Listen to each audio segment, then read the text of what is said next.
요한복음 1장 29절부터 34절 말씀해가지고 주일 예배를 통해서 예수님을 닮으면 겸손하다, 예수님을 닮으면 겸손하다라는 제목으로 하나님 말씀 증거하겠습니다.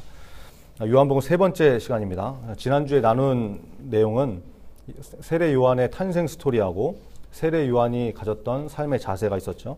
당당하게 자기가 누구인지 숨기지 않고 드러낸 모습을 통해서 우리도 예수 믿는 사람이라는 것을 감추지 말고 당당히 드러낼 수 있어야 된다, 이런 말씀을 전했고, 또 세례 요한은 사명대로 살았던 인생인데 그 사명은 하나님이 주신 것이라고 했죠. 그래서 우리도 하나님 만나면, 예수님 만나면 우리의 장래 희망과 삶의 목적이 정해진다. 하나님이 우리를 창조하셨기 때문에 그분을 만나면 삶의 방향이 정해진다라고 말씀을 드렸습니다. 이거 잘 기억하셨으면 좋겠고요.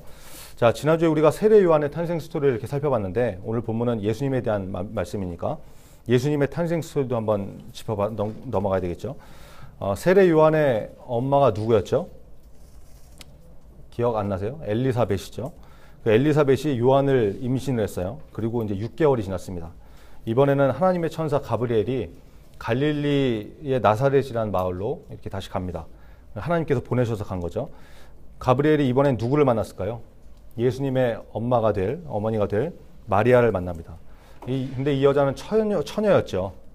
아기를 임신할 수 없는, 남자를 모르는 그런 처녀였다는 거예요. 근데 가브리엘이 딱 나타나가지고 마리아한테 이러는 거죠. 마리아야, 두려워하지 마라. 하나님께서 내게 은혜를 베푸신다. 네가 아이를 임신하게 돼서 아들을 낳을 것이다. 그 이름을 예수라고 해라. 이렇게 얘기를 하죠. 마태복음 1장 21절에 이렇게 표현하죠. 아들을 낳으리니 그 이름을 예수라 하라. 이는 그가 자기 백성을 그들의 죄에서 구원할 자임이시라 하니라. 이렇게 말했다는 거예요. 근데 마리아가 생각해 보니까 이게 좀 이상하거든요. 나는 아직 처녀인데 남자와 여자가 이렇게 뭐 사랑을 해야 이제 아이를 낳는 건데, 근데 자기는 그런 적이 없거든요. 이게 좀 이상하죠. 이렇게 대답을 합니다. 나는 남자를 알지 못하는 처녀인데 어떻게 나한테 이런 일이 있을 수 있겠습니까? 이렇게 대답을 했어요. 이 천사가 누구라고 그랬죠? 가브리엘 천사장이고 하나님의 메신저라고 했죠. 이 천사가 예전에 세례 요한의 아버지였던 사가랴를 만났던 천사거든요. 그때는 사가랴가 천사의 말을 믿지 않으니까 어떻게 했어요? 너 아들 낳을 때까지 벙어리가 될 거야. 이렇게 벙어리 만들고 그랬는데 이번에는 아주 친절하게 이제 설명을 해주죠. 성령이 너에게 임하시고 지극히 높으신 분의 능력이, 하나님의 능력이 너를 덮으셔서 아이를 임신하게 될 것이다. 여러분, 이것을 믿는 우리 신앙 고백이 사도신경에서 나오죠. 성령으로 잉태하사 동정녀 마리아에게 나시고, 이게 그 말씀이거든요. 그러면서 뭐라고 그래요? 봐라, 네 친척 엘리사벳이 원래 임신 못하는 여자였지 않냐. 나이도 많아서 할머니가 다 됐는데 벌써 임신해가지고 6개월이 됐다. 이러면서 중요한 얘기를 해요. 누가복음 1장 37절에 보니까 대저 하나님의 모든 말씀은 능하지 못하심이 없느니라. 천사가 이렇게 얘기하죠.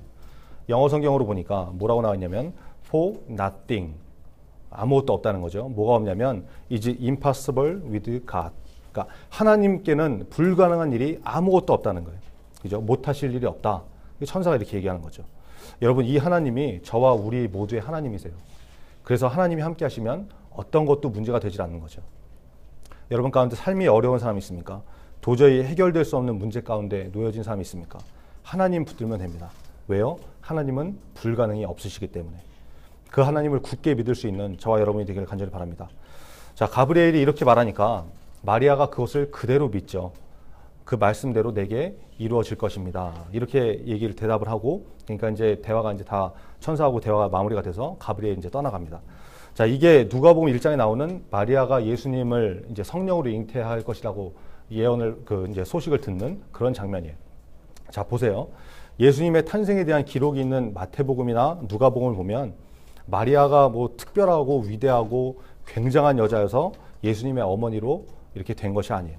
하나님이 마리아를 택하시고 그렇게 역사하셨기 때문에 이루어진 일이잖아요. 그러니까 뭐 마리아를 성모다 이래가지고, 정성모 지금 졸고 있는데 성모 뭐 이런 이제 성부, 성자, 성령 플러스 뭐 성모 이래가지고 막 섬기는 숭배의 대상으로 나가면 문제가 있는 것이죠. 마리아는 택함을 받아서 하나님께 쓰임 받은 사람이었다. 이렇게 봐야지 성모 마리아다.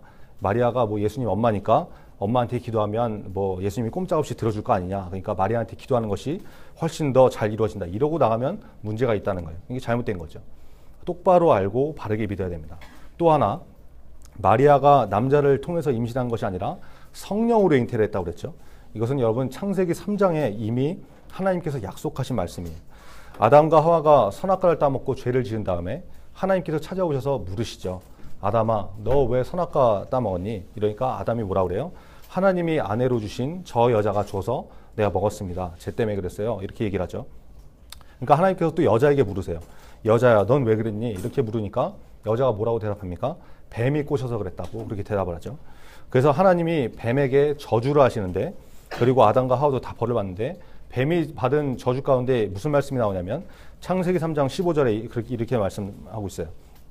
내가 너로 여자와 원수가 되게 하고 내 후손도 여자의 후손과 원수가 되게 하리니 여자의 후손은 내 머리를 상하게 할 것이요 너는 그의 발꿈치를 상하게 할 것이니라 하시고, 이렇게 하나님께서 말씀하시거든요. 여러분, 하나님이 뱀과 여자가 원수가 되게 하신대요. 여러분, 뱀 좋아하는 여자 아무도 없죠. 그죠? 당연히 원수가 되는 거죠. 여기서 이제 뱀은 영적으로 사탄을 의미하는 의미거든요. 그러니까 사탄의 후손과 여자의 후손이 원수가 되는데, 여기서 여자의 후손은 누구예요? 바로 예수님이시라는 거예요. 왜 예수님이 여자의 후손입니까? 남자를 통해서 임신된 것이 아니라 여자의 몸을 통해서 성령의 능력으로 임신이 되었기 때문에. 그렇죠? 그래서 여자의 후손이라고 얘기를 하는 거죠. 이제 이 말씀이 이해가 되는 거죠. 그래서 예수님이 사탄의 머리를 상하게 할 것이요 사탄의 대가리를 상하게 할 것이요 박살낼 것이요 너 사탄은 예수의 발꿈치를 상하게 할 것이다. 이게 뭐예요? 십자가를 의미하는 것이죠. 그러니까 이미 창세기 3장부터 예수님이 오실 것을 하나님께서 미리 알려주시고 계시해 주시는 거죠. 여러분, 오늘 주복칸에 보면, 주보 이제 메모칸에 보면 성경 상식이 이렇게 나와 있죠. 여러분, 그런 것 좀 다 알고 계셔야 됩니다. 상식이 없는 것을 몰상식이라고 하잖아요. 그러니까 성경 상식을 모르면 성경에 대한 몰상식한 사람이 되는 거죠. 그런 사람 되지 말고 여러분 상식적인 사람이 좀 다 되길 바랍니다. 여러분, 성경이 기록된 기간이 어느 정도 될까요? 약 1600년 정도 된다고 그래요. 창세기를 기록한 사람이 모세인데 창세기로부터 요한계시록까지 기록된 기간이 몇 년? 약 1600년. 그죠? 성경을 쓴 사람들, 이 기자라고 하는데 이 사람들은 몇 명이나 될까요? 40여 명 정도 된다고 그래요. 여러분 보세요. 1600년 동안 40명이 각자 따로 이제 기록을 했거든요. 성경을. 서로 만나서 회의하고 토의하고 야, 이건 이렇게 하자, 저렇게 하자. 이렇게 해서 적은 게 아니에요. 성령의 감동으로 하나님이 알려주신 대로 기록한 것이죠. 그런데 성경 구약 39권, 신약 27권, 합이 66권인데 3927, 합이 66권인데 이 40명이 1600년 동안 걸쳐서 성경을 기록을 했는데 그 내용이 뭐냐 그랬더니 주제가 일치해요. 하나님의 나라, 예수 그리스도. 이게 놀라운 일이죠. 그죠? 여러분, 그러니까 이거는 뭐 사람이 모여가지고 소설 쓰듯이 자기 마음대로 막 쓰고 이런 것이 아니라 성령 하나님께서 알려주시고 들려주시고 보여주시고 체험하게 하셔서 쓰도록 만드셨다. 이렇게 우리가 믿는 거예요. 여러분 잘 생각해 보세요. 사람이 지어서 썼다 그러면, 꾸며서 썼다 그러면, 예를 들어서 굳이 오늘 살펴본 것처럼, 오늘 말씀 나눈 것처럼 처녀가 잉태해서 아들을 낳는다고 그런 말을 왜 넣어놨겠어요? 이게 상식적으로 말이 안 되는 거잖아요. 그죠? 어떤 여자가 있는데 가만히 혼자 있더니 애를 임신했대. 그러면 여러분 그거 믿겠습니까? 무슨 헛소리냐, 뭐 임신이 혼자 되냐, 뭐 손바닥도 마주쳐야 소리가 나는데 애 아빠가 누구냐, 밝혀라, 막 이러지 않겠어요? 그러니까 이해가 안 되고 과학적으로 말이 안 되는 얘기를 왜 굳이 성경에서 그렇다라고 기록했겠냐 이거죠. 홍해 바다가 갈라지고 물이 포도주가 되고 예수님이 물 위로 걸어 다니시고 뭐 죽은 사람을 살리고 이런 걸 도대체 왜 써놨겠냐 이거죠. 사람들이 다 이해하고 쉽게 믿을 수 있게 상식적인 거, 과학적으로 다 증명되는 거, 이런 것만 쓰면은 사람들이 얼마나 더 많이 믿겠어요. 논리적인 사람들이 거의 다 설득될 거 아니에요. 처녀가 잉태해서 아들을 낳았다. 진짜 이것 때문에 성경 못 믿겠다. 나 교회 안 나간다. 예수 못 믿는다. 이런 사람이 있다는 거예요. 있는 정도가 아니라 굉장히 많아요. 그럼 그거 빼야지. 이런 내용들 다 빼야지 전도에 도움되지 않겠어요? 그죠? 근데 이 모든 것이 성경에 그대로 기록되어 있는 이유가 무엇이겠습니까? God said. 그죠? 하나님께서 말씀하셨으니까. 여러분, 성경은 과학책이 아닙니다. 이거 중요한 얘기예요. 성경은 과학책이 아닙니다. 성경은 하나님의 말씀입니다. 그죠? 하나님께서 하신 말씀이시고 살아있는 능력의 말씀이에요. 사람이 물 위를 걷는 것은 말이 안 되지만 천지를 창조하신 그분이 물 위를 걷는 것은 말이 되는 거죠. 죽은 자를 살리고 물을 포도주가 되게 하시고 이스라엘 백성을 살리기 위해서 하나님이 홍해를 가르셨다. 홍해 바다를 갈라주셨다. 그렇게 하는데 그게 무슨 문제가 되겠어요? 하나님께서 하신 건데. 그죠? 그래서 성경에 그대로 다 적혀 있는 것 여러분 그대로 믿을 때 우리의 믿음이 굳건하게 흔들리지 않는다는 거예요. 여러분 하나님을 머리로 이해하지 마시기 바랍니다. 10cm의 자를 가지고 100km의 거리를 한 번에 잴 수 있어요? 못 재죠. 잴 수 없죠. 여러분의 자를 가지고 무한하신 하나님, 끝이 없으신 하나님을 재려고 하지 마세요. 이사야 55장 9절에 하나님께서 이렇게 말씀하시죠. 하늘이 땅보다 높음 같이 내 길은 너희의 길보다 높으며 내 생각은 너희의 생각보다 높으니라. 하늘과 땅 차이다 이 말씀이죠. 하나님과 우리의 차이가 그렇게 된다는 거예요. 10cm의 자를 가지고 까불지 마라. 하나님은 하나님이시다. 여러분 그래서 믿음 있는 사람은 겸손할 수밖에 없어요. 나보다 크신 하나님, 그 하나님을 인정하는 인생이기 때문에 믿음의 사람은 겸손하게 되어 있습니다. 예수님 한번 보세요. 예수님도 겸손하신 분인데 우리가 교만하면 안 되죠. 예수님이 얼마나 겸손하신 분이었냐면 이 땅에 태어나실 때부터 여러분 어디에 누우셨어요? 여러분 예수님이 왕궁에서 하루에 뭐 몇백만 원, 몇천만 원씩 하는 호텔 스위트룸에서 태어나셔도 시원찮은데 구유에 그죠? 소나 말 같은 애들이 아니죠. 동물이 밥 담아 먹는 그런 밥그릇에 이제 그걸 구유라고 하는데 예수님이 거기 누우셨다니까요. 여러분 제가 딸이 둘이 있는데 첫째가 민이고 이제 둘째가 미나거든요. 첫째가 태어났을 때 신생아실에 이제 개인 침대 같은데 이렇게 깨끗한 곳에 이렇게 뉘어놨어요. 근데 만약에 미니를 여러분 식판 있죠, 식판. 여러분이 학교에서 밥 먹을 때 쓰는 식판 여기에다 수건을 깔고 그 위에 아기를 눕혀놨으면 어떻겠어요? 제가 첫째 딸 이제 미니가 태어났을 때 육군 대위였는데 그 순간 이제 그런 일이 벌어지면 산부인과는 다 끝장이 나는 거죠. 뭐 이런 되먹지 못한 병원이 있냐, 원장 나와라 막 소리 지르고. 여러분 제가 특등사수거든요. 25m 표적에다가 담배를 올려놓고 담배를 맞추는 거의 스나이퍼 수준인데 전혀 또 못 믿겠다는 표정으로 또 있지만 제가 나중에 인증사진 한번 보여줄게요. 제가 그렇게 사격을 잘하는 사람인데 원장 나와라 너 나한테 조준 사격 당해볼래 막 이러면서 막 협박하지 않겠어요? 하여튼 태어나는 아기한테 내 딸이나 내 아들한테 그런 식으로 대해도 여러분 가만히 있지 않을 텐데 예수님은 사람 식판도 아니고 짐승 밥그릇에 누우셨다니까요. 근데 그럼에도 불구하고 하나님도 예수님도 그냥 계셨거든요. 예수님이 말구유에 누이실 때 목소리 탁 깔고 야 장난하냐? 치워라. 에이스 침대 깔아. 뭐 이러지 않으셨다고. 예수님은 그냥 있는 그대로 다 참으신 거예요. 태어날 때부터 겸손하신 거죠. 여러분 오늘 읽은 본문에 또 어떤 장면이 나와요? 예수님이 세례 요한에게 세례를 받으시는 그런 장면이 나오죠. 여러분 중에 세례 받은 친구들 있죠. 여러분 세례는 누구한테 받습니까? 영적 지도자이신 목사님한테 받잖아요. 나를 영적으로 지도해 주시는, 가르쳐 주시는 목사님 같은 분한테 세례를 받는 것인데 한번 생각해 보세요. 공부를 예를 들면 이럴 수 있겠죠. 만약에 여러분이 고3인데 고3 중에서도 뭐 전교 1등 하는 막 이런 고3인데 만약에 초등학교 1학년짜리한테 수학을 배워라 그러면 여러분 배우겠습니까? 초등학교 1학년짜리가 수학을 하면 얼마나 하겠어요? 그죠? 막말로 뭐 얘가 수학 천재라고 해서 수학을 엄청 잘하는 초딩이라고 하더라도 여러분 배우겠어요? 자존심이 있는데 그냥 저 오늘부로 공부 접겠습니다. 이럴 수는 있겠지만 전교 1등 하는 고3이 초등학생 1학년한테 가가지고 뭘 배운다는 거는 이게 말이 안 되는 거잖아요. 마치 그런 거예요. 예수님이 요한한테 세례를 받으실 위치에 있는 분이 아니잖아요. 예수님이 세례를 받으러 나오시니까 요한이 놀라서 그러죠. 아 예수님, 제가 예수님께 세례를 받아야 되는데 어떻게 주님께서 나한테 세례를 받으러 나오십니까? 근데 예수님께서 뭐라고 하세요? 그냥 세례를 달라고 하시잖아요. 이게 겸손이죠. 여러분 예수님께서 예루살렘에 입성하실 때 무엇을 타고 들어오셨습니까? 새끼 나귀를 타고 들어오셨죠. 스가랴 9장 9절에 보니까 시온에 따라 크게 기뻐할지어다. 예루살렘에 따라 즐거이 부를지어다. 보라 내 왕이 내게 임하시리니 그는 공의로우시며 구원을 베푸시며 겸손하여서 나귀를 타시나니 나귀의 작은 것 곧 나귀 새끼니라. 그죠? 나귀 새끼를 타고 예수님께서 들어오셨다는 거예요. 예수님이 뭐 지금 말로 하면 이런 거겠죠. 제네시스, BMW 7 시리즈 뭐 이런 거 타고 예수님께서 딱 입장하셔야 되는데 예수님이 경운기 같은 거 타고 오신 거예요. 왕이. 여기서 여러분 얼마나 겸손하신 게 드러나겠어요. 그죠?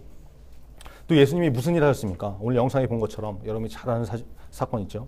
제자들의 발을 씻겨주신 거. 여러분 당시에 누군가의 발을 씻겨준다는 것은 노예가 하는 것이거든요. 근데 스승이신 예수님이 백보 양보해서 선생님이 제자들 발을 씻겨줄 수는 있죠. 우리 뭐 그 수련회 같은 거 하면은 이벤트로 막 이렇게 선생님들이 학생들 발 씻겨주고 그러잖아요. 그래서 좀 잘 좀 씻어라, 냄새 난다, 막 이렇게 하는데, 여러분 선생님이 그렇게 할 수는 있어요. 근데 하나님이신 예수님이, 그죠? 제자들의 발을, 사람의 발을 씻어주신 것이죠. 여러분, 이게 겸손이라는 거예요. 예수님이 만약에 겸손한 분이 아니셨다면 이런 일들을 하셨겠습니까? 그냥 당하고 계셨겠어요? 십자가를 지셨겠습니까?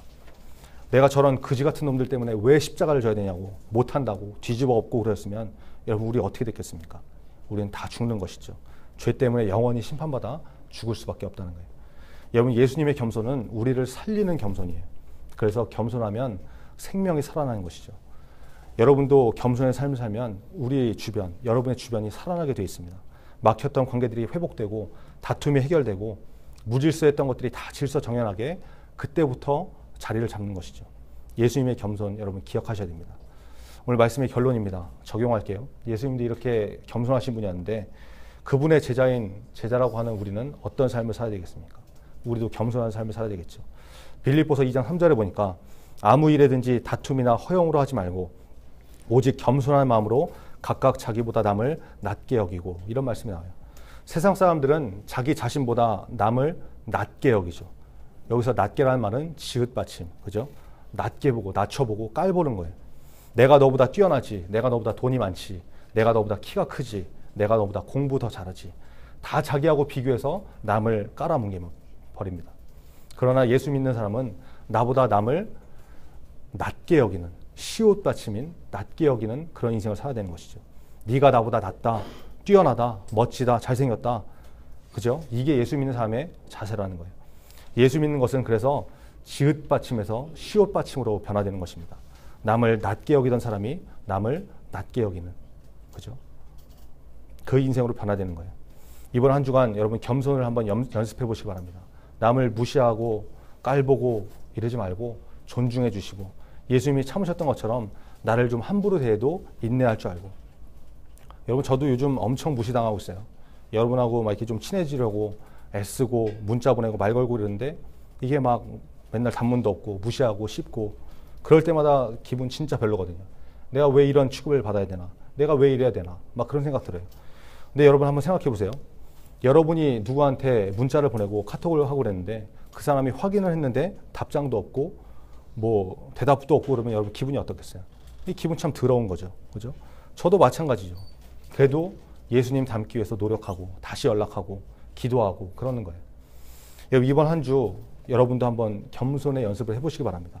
예수님처럼 겸손하게 제들의 발을 씻겨주셨던 것처럼 내가 남의 발을 씻어주지는 못할 망정 도움이 필요한 사람이 있으면 도와주고 섬겨주고, 그죠? 이걸 여러분이 처한 삶 가운데, 상황 가운데서, 관계 속에서 한번 해보시기 바랍니다. 그러면 하나님께서 높이는 인생이 될 것입니다. 야고보서 4장 10절에 주 앞에서 낮추라, 그러면 주께서 너희를 높이시리라, 하나님께서 말씀하신 거예요. 또 하나 중요한 것은 내가 겸손하게 다른 사람들 무시하지 않고 존중하면 반드시 전도를 할 수밖에 없습니다. 왜 그렇습니까? 영혼을 존중하고 귀하게 여긴 사람은 죽어가는 사람을 그냥 보고 지나칠 수 없잖아요. 겸손하신 예수님이 마지막에 이루신 게 뭐였어요? 십자가를 통해서 구원을 이루셨잖아요. 여러분도 예수님 믿어야 구원받듯이 마찬가지로 여러분의 친구들도 예수를 믿어야 살게 되어 있습니다. 내가 진짜 겸손하고 친구를 섬기고 귀하게 여길 줄 안다면 예수 믿지 않은 친구를 전도할 수밖에 없다는 거예요. 그 친구의 영혼을 귀하게 여기기 때문에, 그죠? 이번 한 주 동안 여러분 예수님처럼 겸손하게 사시고 특별히 주변에 예수 믿지 않은 친구가 있다면 예수님을 전할 수 있는 저와 여러분 되기를 간절히 바랍니다. 기도하겠습니다.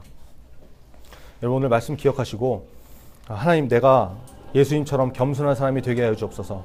그리고 내 주변에 있는 예수님을 모르고 죽어가는 사람들에게 예수님을 전할 수 있는 그런 겸손한 사람이 되게 해달라고 오늘 말씀 기억하시면 다 같이 기도하겠습니다. 아버지 하나님 감사합니다. 주님.